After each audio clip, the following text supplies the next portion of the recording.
Halo anak-anak sekalian, bertemu lagi pada video pembelajaran ekonomi bersama Ibu Niloh Yohana Adriani, guru dari SMA Negeri 1 Busung Biu Buleleng. Pada video pembelajaran kali ini, kita akan membahas materi kelas 12 SMA, yaitu cara menyusun laporan keuangan berdasarkan persamaan dasar akuntansi.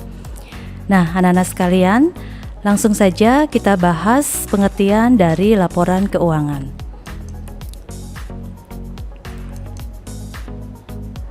Laporan keuangan adalah berkas yang berisi data transaksi keuangan perusahaan pada suatu periode tertentu, yang mana berkas tersebut harus dilaporkan dan dipertanggungjawabkan sebagai pembahasan evaluasi untuk perkembangan usaha ke depannya. Biasanya, laporan keuangan ini dibuat dalam satu periode tertentu. Penentuannya ditentukan oleh kebijakan dari perusahaan tersebut, apakah dibuat setiap bulan atau setiap 1 tahun sekali. Tetapi terkadang beberapa perusahaan membuatnya setiap bulan dan setiap tahunnya. Jadi sekali lagi, semua itu tergantung dari kebijakan perusahaan bersangkutan. Selanjutnya, laporan keuangan terdiri dari 3 laporan utama, yaitu laporan laba rugi, laporan perubahan modal, dan laporan neraca. Nah, apa itu laporan laba rugi? Laporan laba rugi adalah laporan yang merangkum pendapatan dan juga beban suatu perusahaan dalam satu periode akuntansi tertentu. Jadi, di laporan laba rugi ini hanya mencatat akun pendapatan dan juga akun beban. Dengan kata lain, hanya mencatat penghasilan dan juga pengeluaran perusahaan. Jika dalam pencatatan tersebut ternyata penghasilannya lebih besar daripada pengeluarannya, maka perusahaan tersebut akan mendapatkan laba. Demikian juga sebaliknya, apabila pengeluarannya lebih besar daripada penghasilannya, maka perusahaan akan mengalami rugi. Kemudian laporan berikutnya adalah laporan perubahan modal. Apa itu laporan perubahan modal?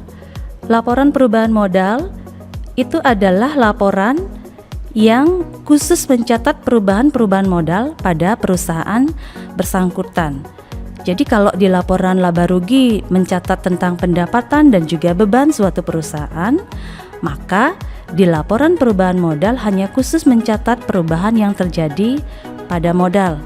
Jadi dicatat dari modal awal, kemudian terjadi perubahan modal seiring perjalanan perusahaan dan didapatlah modal akhir. Baik, selanjutnya laporan neraca. Nah, laporan neraca ini adalah laporan mengenai posisi keuangan perusahaan pada suatu periode akuntansi tertentu. Jadi kalau tadi di laporan laba rugi hanya mencatat pendapatan dan juga pengeluaran perusahaan, kemudian pada laporan perubahan modal khusus hanya mencatat perubahan modal pemilik. Nah, kalau di neraca, laporannya lebih kompleks, lebih lengkap dan lebih detail. Neraca mencatat seluruh aktiva dan juga pasivanya. Jadi benar-benar untuk mengetahui posisi keuangan suatu perusahaan karena seluruh akun di aktiva dan pasiva tercatat pada neraca. Jadi terlihat secara detail berapa nominal-nominal aktivanya dan berapa nominal-nominal pasivanya. Baiklah anak-anak sekalian, kita langsung bahas contoh penyusunan dari laporan keuangan laba rugi, laporan perubahan modal, dan laporan neraca dari persamaan dasar akuntansi yang sudah ada. Nah, di sini Ibu tampilkan contoh persamaan dasar akuntansi dari CV Dimas Mahardika. Nah, kalian bisa lihat di sini bentuk kolomnya seperti ini. Di atas itu ada nama perusahaan CV Dimas Mahardika. Kemudian di bawahnya judulnya persamaan dasar akuntansi periode 31 Maret 2022. Di sini ada kolom aktiva seperti ini ya, kemudian ada kolom pasiva di mana jumlah maaf ya, ini di kolom persamaan dasar akuntansi ya, kita lihat jumlah aktiva dan jumlah pasifanya balance, yaitu 337.600. Oke, dari persamaan dasar akuntansi ini selanjutnya kita akan susun 3 buah laporan keuangan, yaitu laporan keuangan yang pertama adalah laporan laba rugi. Kita lihat bersama-sama anak-anak ya. Nih laporan laba rugi. Nah, ini bentuk dari laporan laba rugi. Nah, bentuknya seperti ini. Di atas ada nama perusahaan, CP Dimas Mahardika, kemudian laporan laba rugi per 31 Maret 2022. Nah, pada laporan laba rugi ini biasanya kita mencatat sisi pendapatan dan beban pada perusahaan tersebut. Nah, sehingga setelah disusun ada pendapatan, yaitu terdapat pendapatan, yaitu pendapatan usaha sebesar 48 juta. Dari mana kita mendapatkan angka ini? Angka 48 juta ini kita ambil dari tabel persamaan dasar akuntansi. Ya, di sini ya.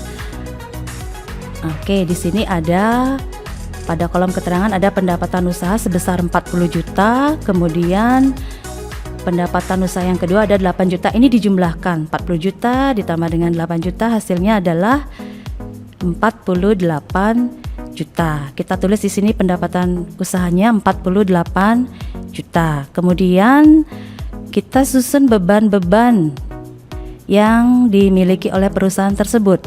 Yang pertama ada beban gaji, kemudian ada beban perlengkapan, ada beban penyusutan peralatan, beban listrik, air dan telepon. Angka-angka pada beban ini sama seperti angka pada pendapatan usaha tadi, itu didapat dari kolom atau tabel persamaan dasar akuntansi. Kita lihat beban yang pertama ada beban gaji sebesar 12 juta. Kita ambil dari, kita lihat bersama-sama dulu tabel persamaan dasar akuntansinya.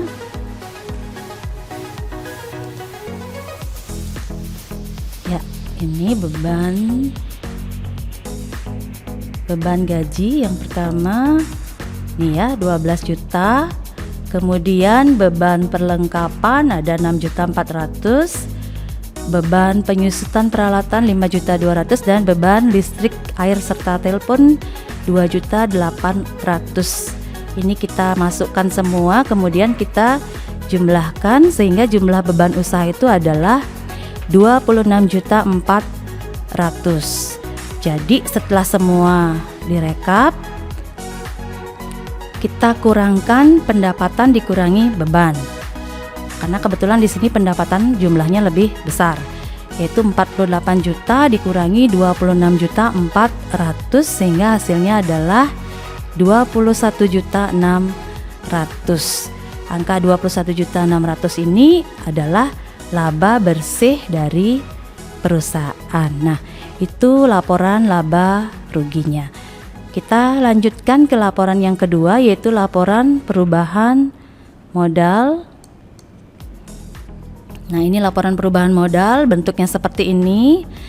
Di atas ada nama perusahaan, CV Dimas Mahardika, laporan perubahan modal per 31 Maret 2022.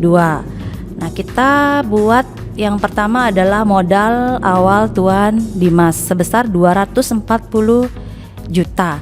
Ini angka 240 juta ini didapat dari tabel persamaan dasar akuntansi. Kita lihat di sini tabelnya, ini ya 240 juta. Ini kita masukkan pada laporan perubahan modal, tempatnya di sini. Kemudian kita tulis laba bersih usaha sebesar 21.600.000. Angka 21.600.000 ini didapat dari laporan laba rugi yang sudah kita buat tadi. Ya, ini ya 21.600.000 kita masukkan pada laporan perubahan modal. Kemudian ada prive Tuan Dimas, itu sebesar 12 juta. Ini prive ini angkanya 12 juta ini itu didapat dari tabel persamaan dasar akuntansi. Kita lihat pada kolom keterangan ada prive Tuan Dimas nih sebesar 12 juta. Oke, sudah ya, kita masukkan ke laporan perubahan modal. Kemudian laba bersih 21.600.000 dikurangi dengan prive 12 juta itu hasilnya 9.600.000. Nah, 9.600.000 ini termasuk penambahan dalam modal, sehingga 240 juta ditambah dengan 9.600.000 itu hasilnya 249.600.000. Itu adalah modal akhir Tuan Dimas. Oke anak-anak, ya semoga paham. Kita lanjut melangkah ke laporan terakhir, yaitu laporan neraca. Oke, nah ini adalah bentuk dari laporan neraca. Ya, di sini ada kolom aktiva. Oke, dari atas dulu ya, kita lihat dari atas. Kita tulis nama perusahaannya, CV Dimas Mahadika. Kemudian neraca per 31 Maret 2022. Ada kolom aktiva dan kolom pasiva. Pada kolom aktiva itu dibagi menjadi dua, ada aktiva lancar dan aktiva tetap. Di mana aktiva lancar? Ya, sebelum kita lanjut pada pos-posnya, Ibu jelaskan dulu ya. Aktiva lancar itu adalah aset yang masa penggunaannya hanya dalam waktu singkat. Biasanya sih kurang dari 1 tahun ya. Nah, kemudian kalau aktiva tetap itu adalah aset yang masa penggunaannya lebih dari 1 tahun. Oke, setelah dianalisis, ternyata yang termasuk aktiva lancar itu adalah kas. Jumlahnya sebesar 225.200.000. Ini didapat dari tabel persamaan dasar akuntansi.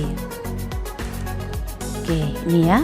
Kas jumlahnya 225.200.000. Lanjut kita lihat.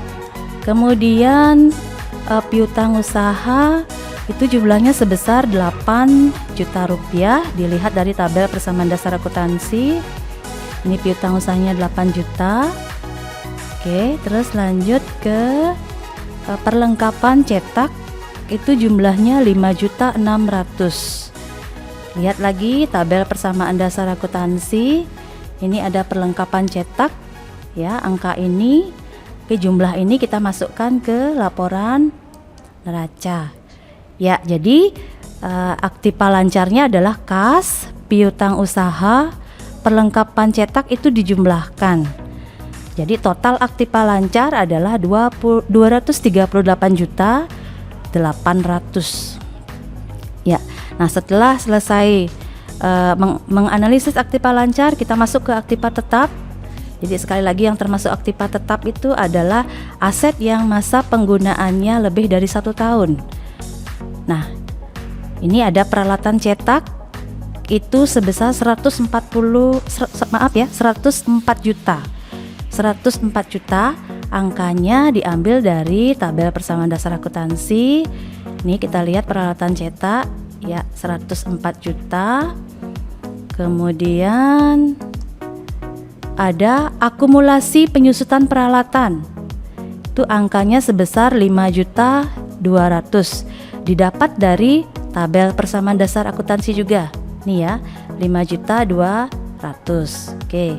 Kemudian 104 juta dikurangi dengan 5.200.000 itu hasilnya adalah 98.800.000. Oke, terus untuk mendapatkan total aktiva, jadi aktiva lancar 238.800.000 ditambahkan dengan 98.800.000 sehingga hasilnya adalah 337.600.000. Oke, kita sudah selesai menyusun sisi aktiva. Sekarang kita lanjut ke sisi pasiva. Oke, anak-anak, pasiva itu terdiri dari utang dan modal. Di sini ada utang. Kita lihat utang apa saja yang ada. Ada utang usaha sebesar 8 juta. Kita lihat lagi tabel persamaan dasar akuntansi. Oke, ini ya utang usaha ada 8 juta. Kemudian ada utang bank sebesar 80 juta. Dilihat lagi tabel persamaan dasar akuntansinya, dari mana didapat nih ya utang bank. Oke, jumlahnya 80 juta. Kita masukkan lagi di sisi pasiva. Sudah 80 juta. Nah, setelah itu di total jumlah utangnya 8 juta ditambah 80 juta hasilnya 88 juta. Oke, kemudian modalnya itu ada modal akhir Tuan Dimas. Jumlahnya 249.600. Dari mana angka ini didapat? Angka ini didapat dari laporan perubahan modal yang tadi sudah kita susun ya. Sekarang kita lihat laporan perubahan modalnya. Ya, di sini ada modal akhir Tuan Dimas 249.600. Kita masukkan pada sisi pasifa di laporan neraca. Oke, kalau sudah dimasukkan, kita jumlahkan sekarang total utangnya dengan total modal. Jadi 88 juta dijumlahkan dengan 249.600,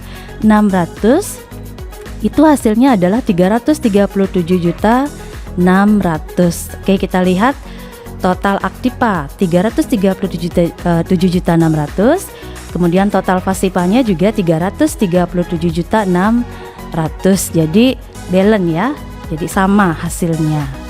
Nah, oke anak-anak, jadi 3 buah laporan sudah selesai kita susun, yaitu tadi laporan yang pertama laporan rugi laba, kemudian yang kedua laporan perubahan modal, dan yang terakhir adalah laporan neraca.